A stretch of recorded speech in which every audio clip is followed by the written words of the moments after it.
Welcome to Solverfy, the place where learning becomes simple. If you're struggling with homework, assignment, or doubt in subjects, don't worry, you are in the right place. So here we know that we're going to, for part A, write the velocity of the armadillo.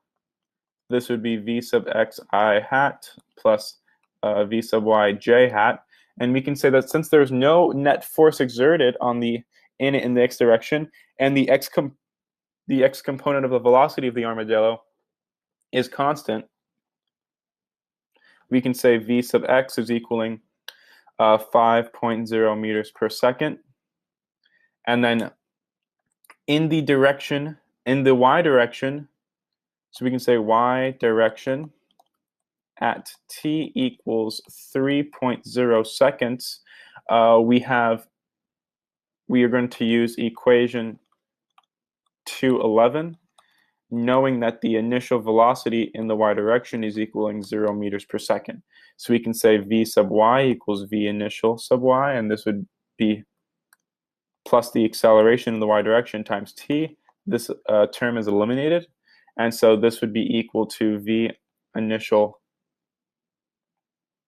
Rather, we can just say that term is eliminated, so this will simply be the force in the y direction divided by the mass of the armadillo times t. This would be equal to 17 newtons divided by 12 kilograms multiplied by t of, again, 3.0 seconds. And we find that the final velocity in the y direction would be 4.3 meters per second. And so we can rewrite v, and so the velocity of the armadillo is going to be 5.0 meters per second I hat plus 4.3 meters per second j hat. This would be our answer for part A.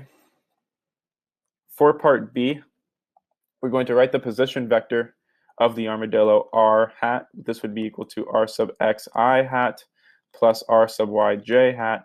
And again, t equals 3.00 seconds, and we have that r sub x would be equal to 5.0 meters per second times 3.00 seconds. This is equaling 15 meters.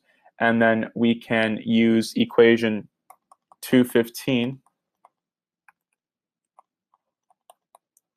knowing that the initial velocity in the y direction is equaling 0 meters per second once again.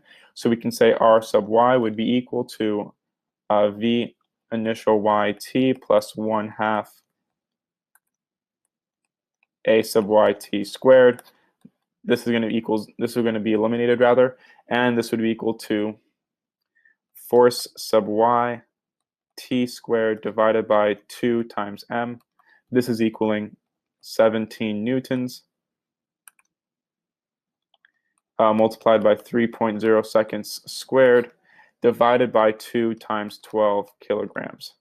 And we find that r sub y is equaling 6.4 meters. So let's write this position vector. The position vector r would be equal to 15 meters I hat and then plus 6.4 meters j hat. This would be the answer for part B. That is the end of the solution. Thank you for watching.